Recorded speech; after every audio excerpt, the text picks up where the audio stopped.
음, 같은 날 두 개나 레코딩을 하고 있네. 지금 수업을 해야 될 때인데 우리 막내가 어디 아픈가 봐요. 전화도 안 받고. 그래서 수업을 11시부터 하든가 아니면 오늘은 못할 것 같은데 짬을 이용해서 지금 잠깐 할게요. 두 번째로는 첼로 소나타입니다. 브람스 첼로 소나타. 여기 이렇게 보면 아시겠지만 브람스가 두 개의 첼로 소나타를 남겼는데 일단 그 전에 여러 가지로 이제 처음 시작하는 단계들이니까 몇 가지들을 좀 얘기를 해볼게요. 그러니까 처음부터 저는 첼로 소리가 좋아서 그 서양 고전 음악을 듣기 시작했다고 했는데 그러다 보니까 이제 관심이 있어서 이렇게 저렇게 좀 자료들을 찾아보게 됐어요. 그러다가 이제 우연히 알게 됐는데 그 신화에 보면 뭐 티탄족과 뭔 족이 뭐 싸우고 어쩌고 저쩌고 뭐 이런 거 나오잖아요. 그런 거 비슷한 일이 서양 고전 음악에도 있었는데 비올족과 비올롱족 두 개가 있었습니다. 서양 현악기에. 비올롱족은 사현이고요. 비올족은 6개에서 뭐 8개 그런 다양한 현을 갖고 있었어요. 그리고 소리가 좀 더 다크합니다.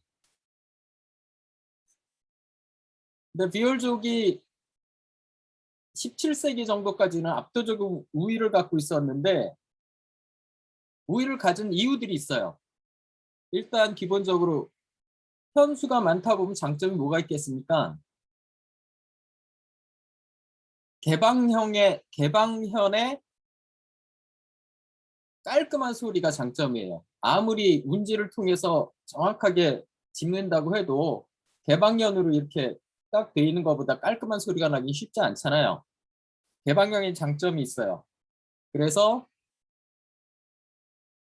조금 다크한 소리임에도 불구하고 중세 때는 또 이게 어울리기도 했겠죠. 비올족이 이제 잘 나갔었는데 그러다가 17, 18세기 되면서 이 비올롱족의 강력한 반격을 받습니다.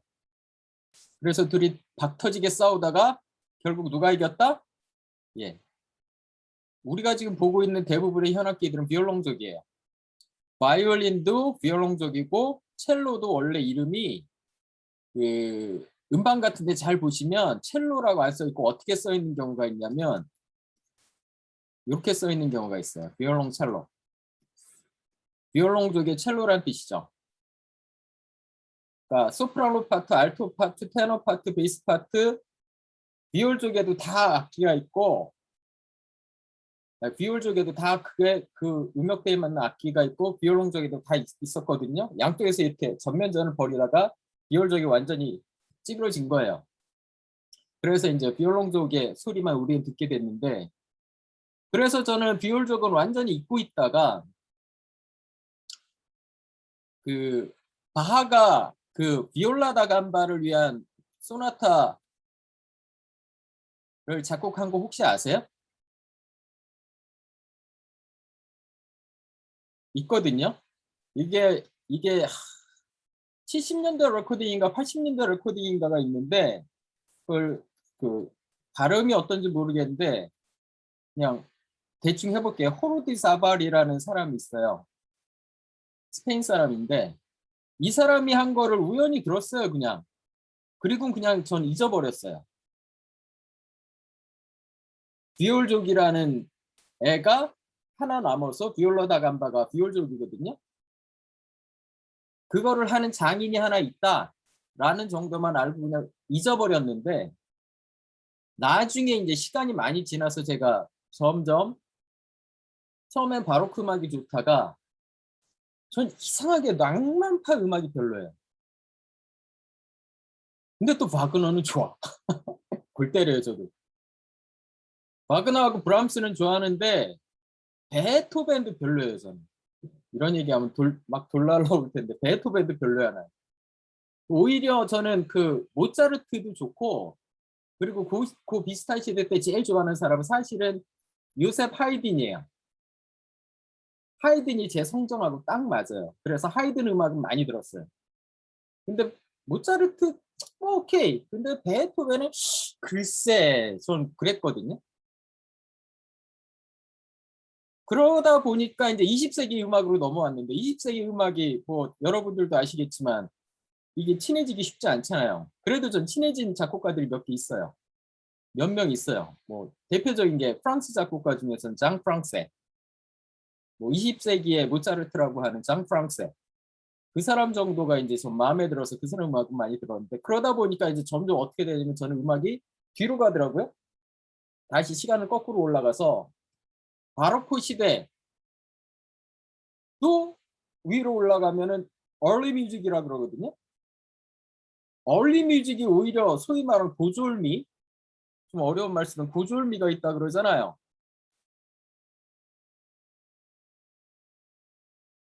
영어로는 아케이드라 그러는데 고졸미가 있더라고요. 그래서 이제 얼리 뮤직을 듣다 보니까 어떤 애들하고 맞닥뜨리게 됐냐면 얘들하고 맞닥뜨리게 된 거예요. 비올족하고. 그 시대엔 잘 나갔던 애들이니까. 그래서 비올족 음악을 다시 듣다 보니까 어떤 엄청난 오빠가 있었냐면 이 오빠가 있는 거예요. 호르디 자바리. 엄청난 작업들을 해놨더라고요. 이쪽과 관련해서는. 그래서 호르디 자바를 새롭게 발견하고 열심히 듣게 됐죠. 그러니까 처음에는 서양 구전 음악 듣다 보면 처음에는 작곡가 중심으로 들어요. 작곡가 중심으로 이 작곡가가 마음에 든다. 이렇게 해서 계속 듣다가 나중에 어느 정도 단계가 지나가면은 어디로 가냐면 연주자 중심으로 가게 돼요. 정말 마음에 드는 연주자가 하나 딱 있어 그 오빠한테 딱 꽂히면 이 사람의 레퍼토리를 쫓아가게 되거든요. 그 정도까지 가면 꽤 많이 간 거예요, 사실은. 하여간 그래서 호르디자발 음악을 많이 들었는데 그래서 이것도 지금은 브람스로 시작해서 당분간은 작곡가 중심으로 이렇게 가겠지만 나중에 시간이 지나면 결국은 연주자 중심으로 제가 소개해 줄 수밖에 없고요.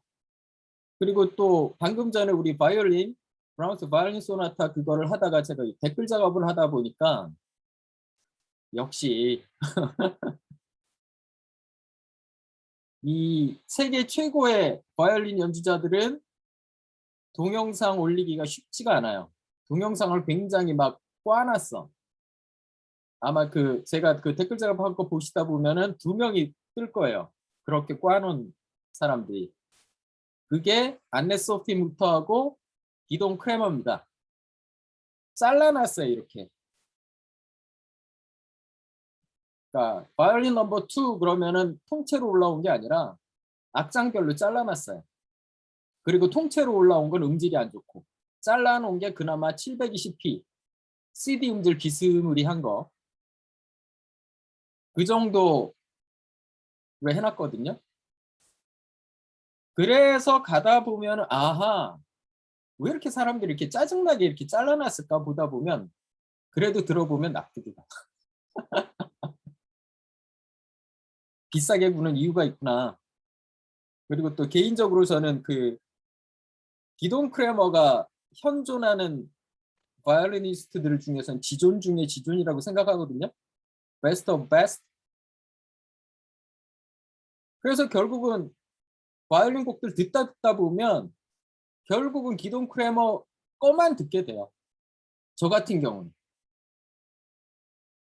그러니까 민폐죠, 민폐.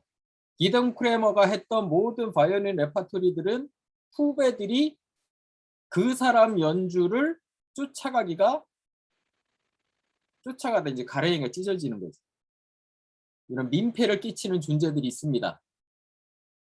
민폐를 끼치는 존재들이 바이올린에만 있느냐? 아니죠. 대표적인 데가 첼로입니다. 그 얘기 잠깐 해봅시다.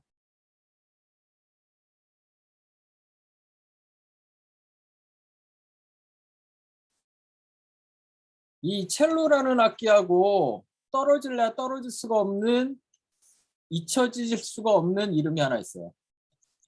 파블로 카잘스입니다.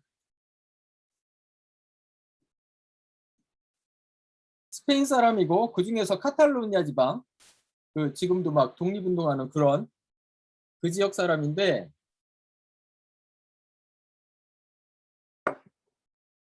바하 6개 언어컴퍼니 첼로 스위트, 그거를 우연히 고서점에서 악보를 발견해 갖고 그거를 독학해 갖고 연주한 거로 유명한데, 그거로만 한정 지으면 안 돼요. 파블로 카잘스는. 왜냐면 저는 이런 예시를 좀 좋아하는데, 아인슈타인이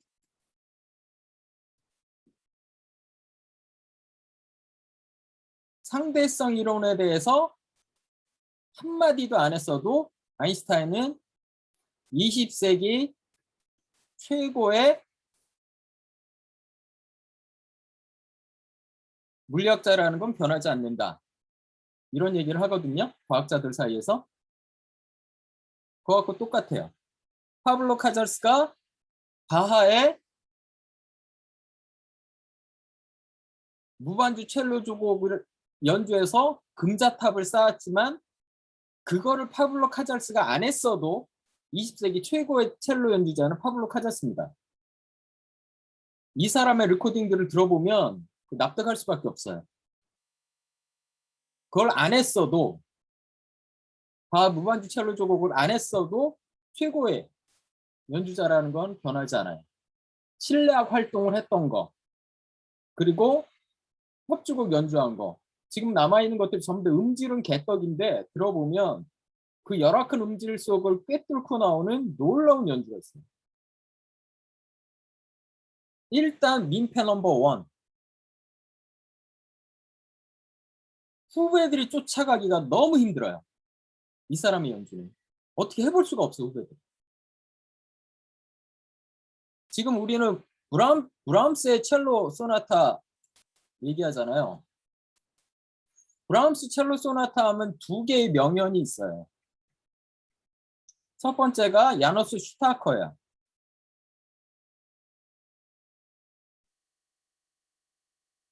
두 번째가 무스티슬라프 로스트로포비치.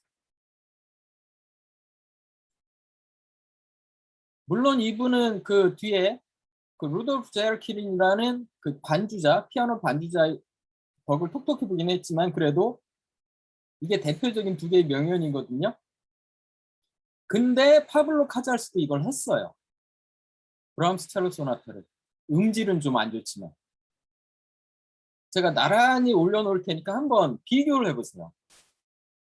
어떤 연주가 더 좋은지.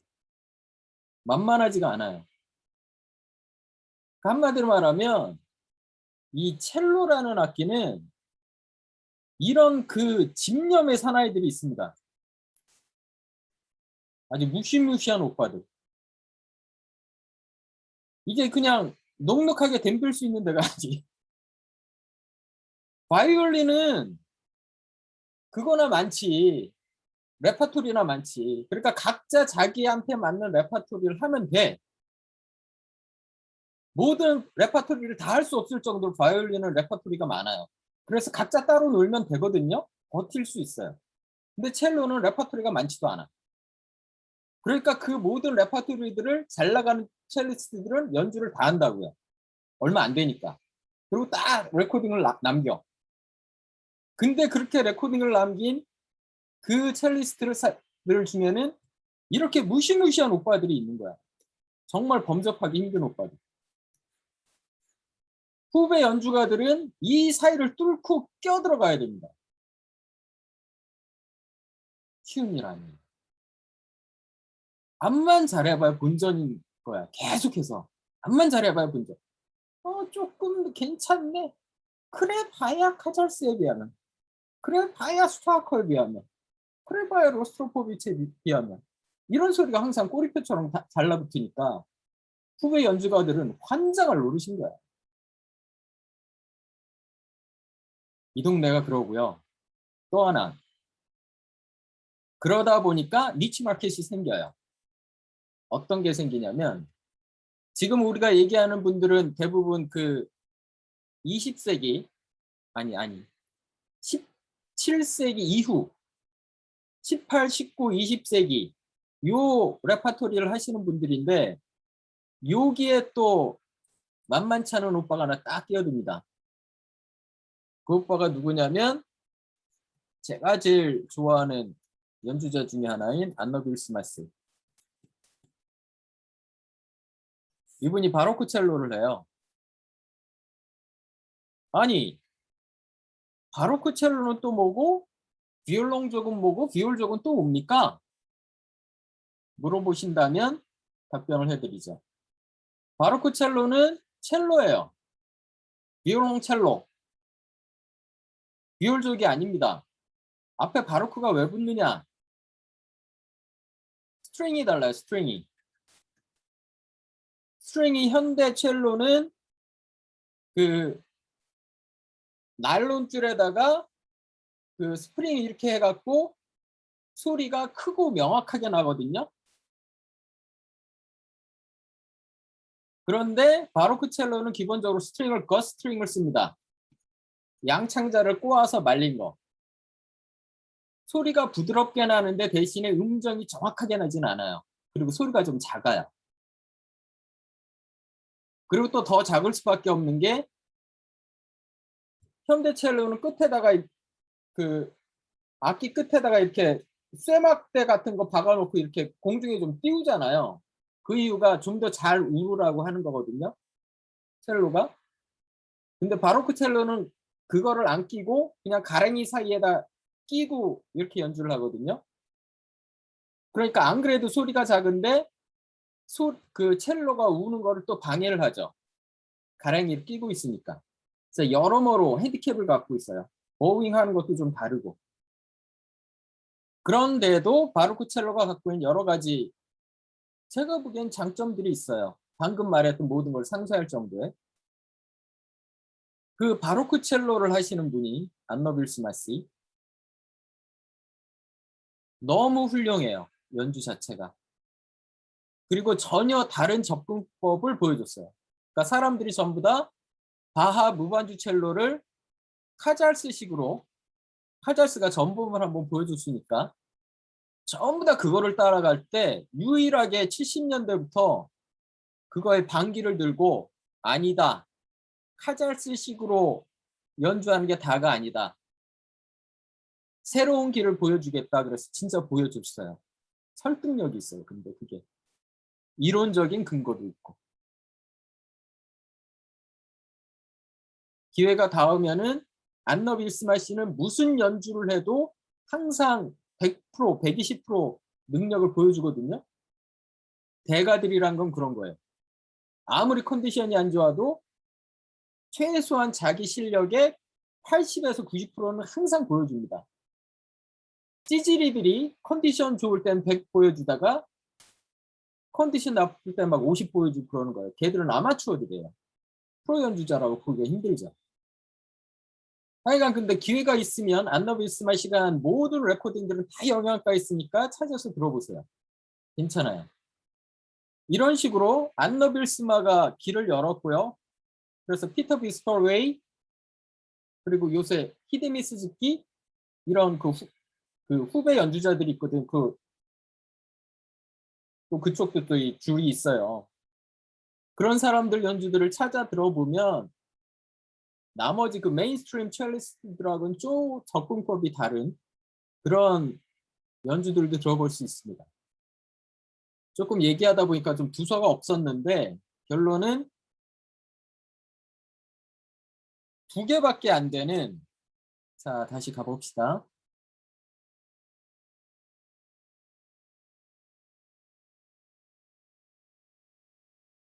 요 2개밖에 안 되는 첼로 소나타 넘버 1 in E minor.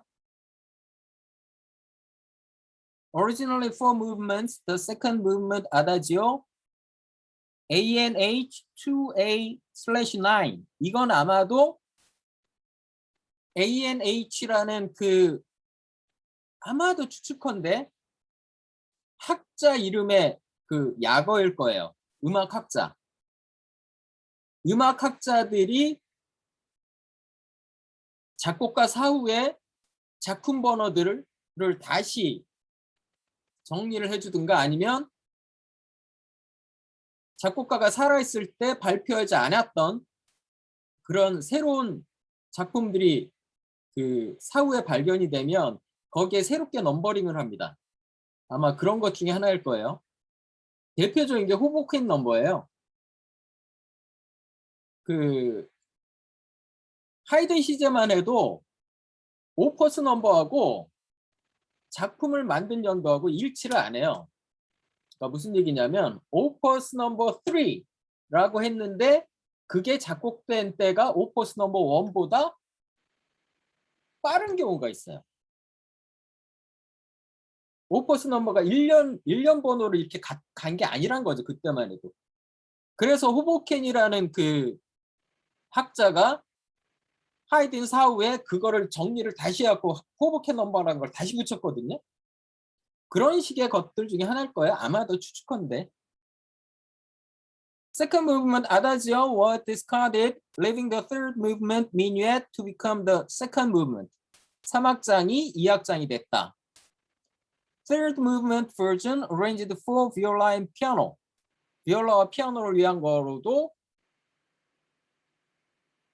나중에 다른 사람이 한 게 아니라 브람스가 직접 이렇게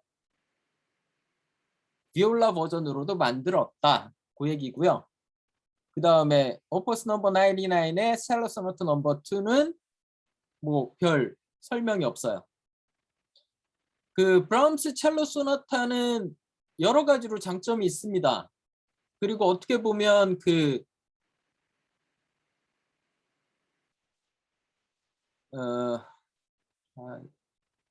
어떻게 보면 첼로가 제가 첫 번째로 그 서양 고전 음악에 꽂히게 한 그런 거기 때문에 조금 이게 말이 많아지는데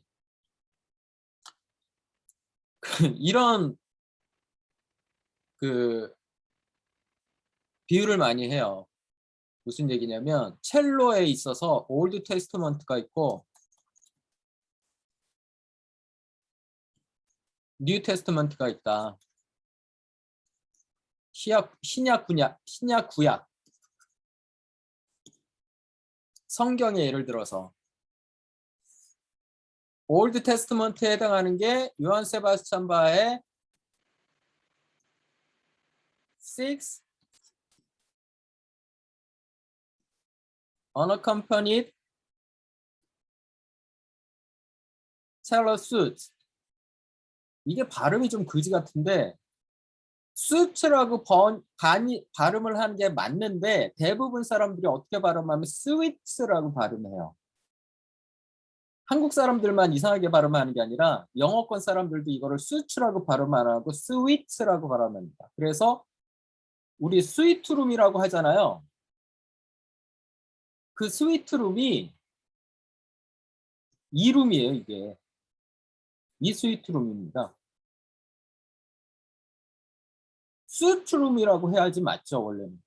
근데 우리나라만 이상하게 이렇게 발음하는 게 아니라 전 세계 사람들이 그렇게 발음해요. 그래서 이게 스위트룸 그래갖고 지금 그렇게 된 거거든요. Six unaccompanied cello suite 이렇게 발음해도 이상하지 않아요. Anything. 이거를 올드 테스트먼트라 그러고 뉴 테스트먼트를 베토벤's 5 cello sonata.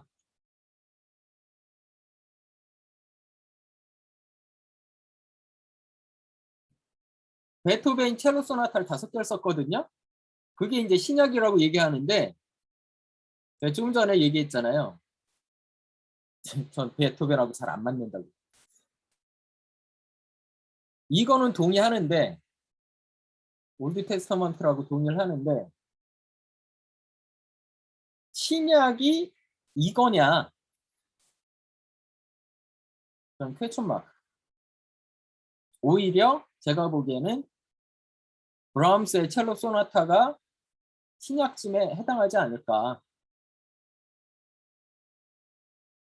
시대적으로는 베토벤 첼로 소나타가 앞서지만 저는 영 앞만 들어봐도 별로거든요.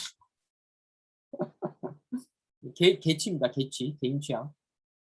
그런 면에서 브람스 첼로 소나타는 참 제가 보기에는 대단한 작품이에요. 그리고 특히 이 가을에 잘 맞습니다. 들어보세요.